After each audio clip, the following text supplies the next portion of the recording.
I remember this blue cover, and then inside, the title, Les Trois Musketeers, in fact, the Three Musketeers. And as soon as I began to read it, I just went into this extraordinary world of adventure and excitement. D'Artagnan was a Gascon, and I was in the Basque Country at the time, which is southwestern France. And the sort of border between Gascony and the Basque Country was quite vague. And in my mind, really, he was a Basque. And I think later I read that he might have been somewhat Basque.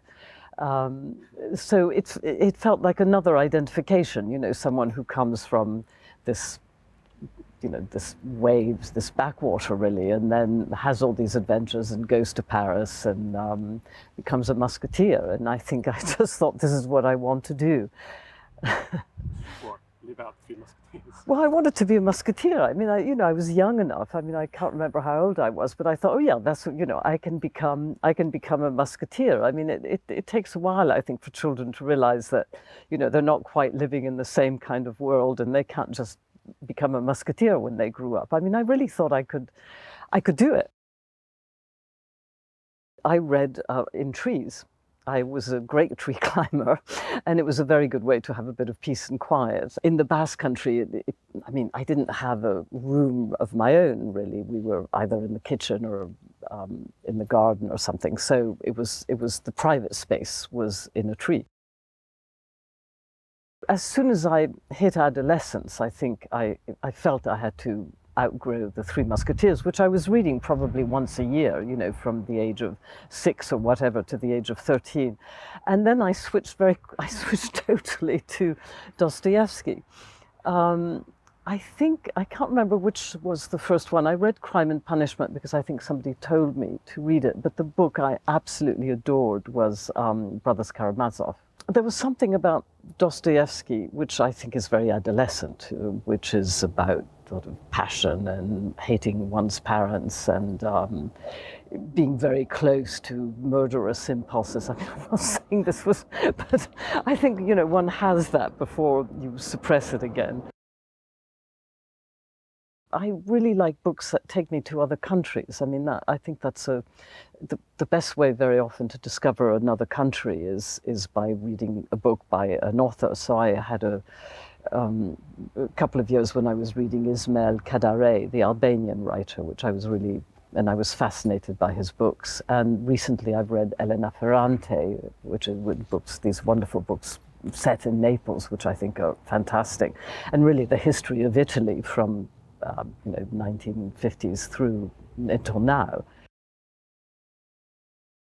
The greatest poet for me is Emily Dickinson, and I sometimes just take her wherever I'm going. I take the collections because they're short poems and they're just beautiful.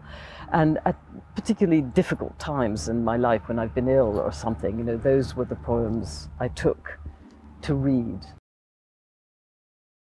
I love recommendations. I mean, I'm so grateful when people say, have you read such and such, and why didn't you read such and such? Because it's the only way to discover books, really. And, I know.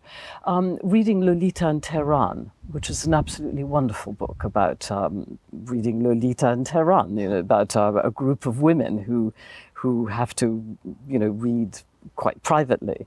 And that was recommended by someone, and I'm eternally grateful to whoever recommended it. I mean, everyone's talked about the importance of libraries, but I know that certainly as a child, I wouldn't have read what I read without libraries, because although we did have books in the house, they were my parents' books, and actually they were in English. I wanted to read in French. It would have been impossible, and that ability just to go and discover things. And I just want to read this quote from Carlyle, actually, founder of the London Library, because the good of a book is not the facts that can be got out of it, but the kind of resonance it awakens in our own minds. And I think that's one of the most important things of reading, and why it's important to have libraries where you have a kind of accidental reading, because you don't know what the encounter of a book is going to awaken in your own mind, and that dialogue really between the book and your own mind or your own heart is crucial. And I just hope that we continue to send books to, I mean, that books continue to exist, that they continue to be accessible to anyone, and particularly that they find their way into prisons.